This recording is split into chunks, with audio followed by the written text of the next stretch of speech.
J'ai découvert, grâce à Emmanuel, le texte, j'ai découvert le dramaturge, j'ai découvert le romancier, parce que du coup, j'ai acheté, j'ai lu,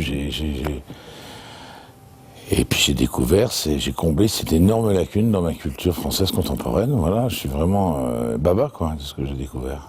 Et tu es tombé amoureux, comme Emmanuel, du texte Je veux dire, je suis tombé, en transe, quoi. Enfin, je suis tombé dans une espèce d'état en me disant, des textes de cette valeur, c'est quand même assez incroyable, quoi.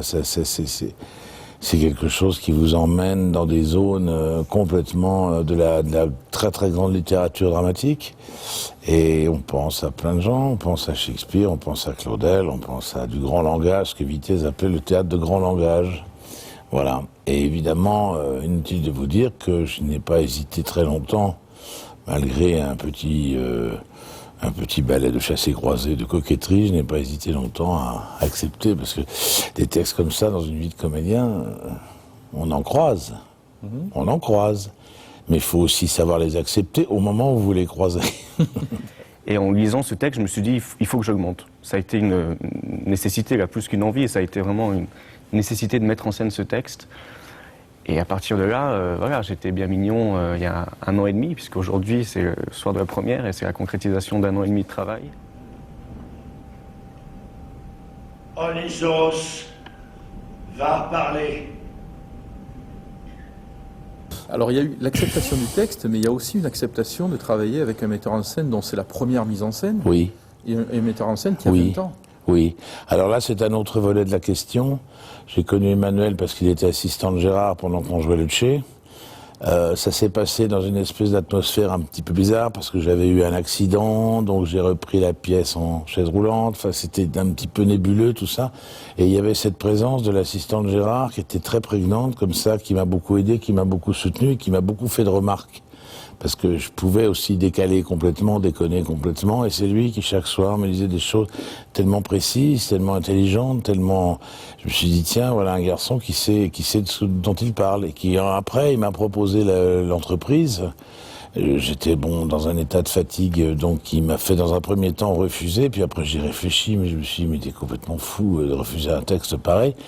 Et surtout avec Emmanuel, que je connaissais pas encore et que j'ai appris à découvrir depuis, mais que je connaissais uniquement par son côté professionnel et hyper professionnel. Et je m'étais souvent dit, tiens, pour un garçon de 20 ans, c'est quand même assez rare, quoi. Et puis j'avais ce texte-là qui bouillait en moi, et la connexion s'est tout de suite faite entre l'acteur qui est Jacques et le personnage qui est Onisos. C'est-à-dire qu'il y a une espèce de symbiose évidente. Et du coup, je me suis dit... il n'y a pas mieux, quoi. Il n'y aurait pas mieux. Et je lui ai donné le texte. Je suis arrivé un peu tremblant, un peu timide, en lui disant, écoute, j'adore ce texte, je te vois bien dedans. Dis-moi ce que tu en penses.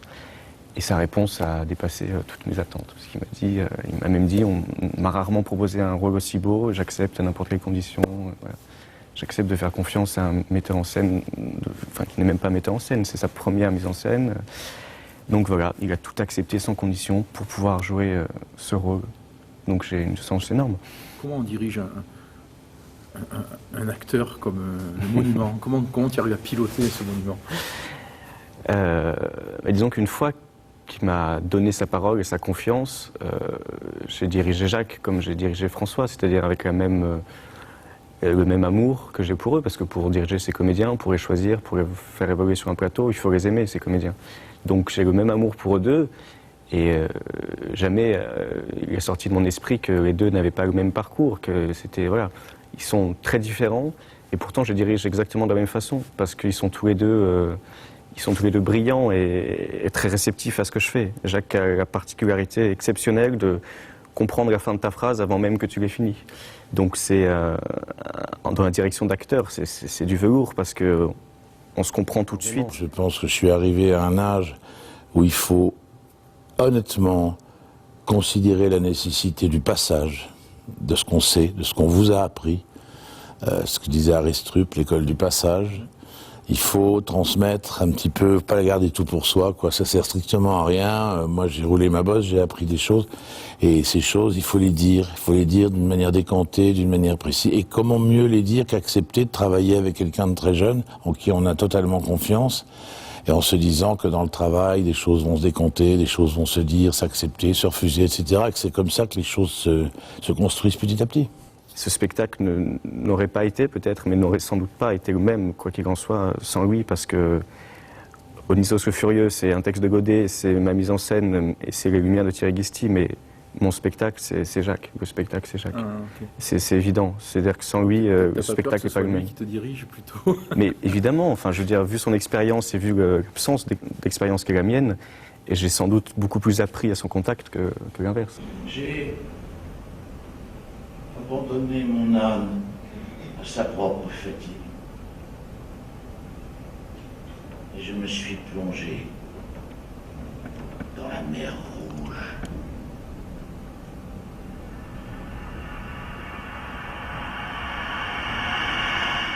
Je n'ai plus d'armée, mais j'ai gagné ma première bataille.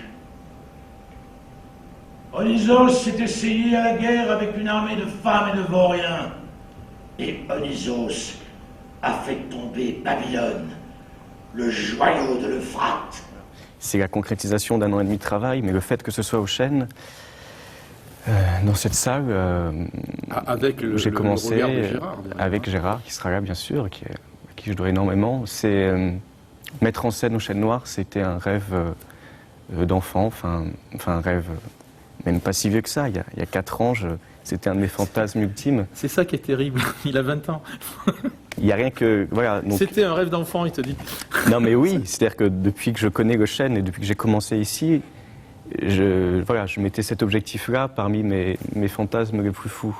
Et le fait que ça se soit concrétisé aussi rapidement, c'est enivrant, c'est stimulant, mais c'est stressant. Mais c'est une chance énorme que je savoure d'être dans la programmation du Chêne, que Gérard Ellis m'ait fait confiance, m'ait donné carte blanche, sans savoir du tout ce que j'allais faire de ce texte.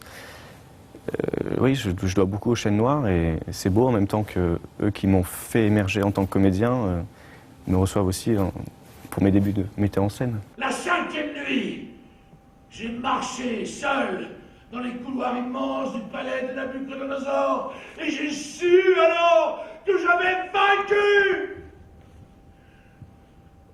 Il n'y a pas eu à un moment donné la notion de prise de risque maximale avec ce jeune, justement? Je suis totalement inconscient de ce genre de considération parce que je pense que, enfin, je mène ma carrière d'une manière très personnelle, qui est une manière résolument marginale au départ.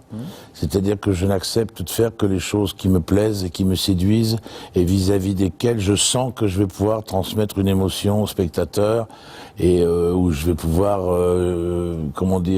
donner du plaisir aux gens, quoi. Parce que je sens que j'en ai les moyens, parce que je sens que,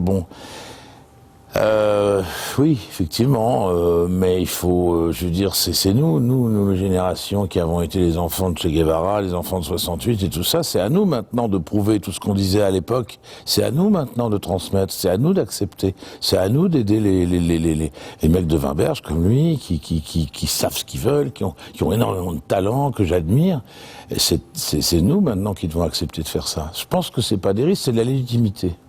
Au service du théâtre, au service d'Emmanuel, au service de ton comparse aussi, de François. Bien sûr, certainement. Et tu arrives quand même à exploser, c'est le talent. C'est à vous de le dire, ça, c'est pas à moi. Ah ben moi je le dis.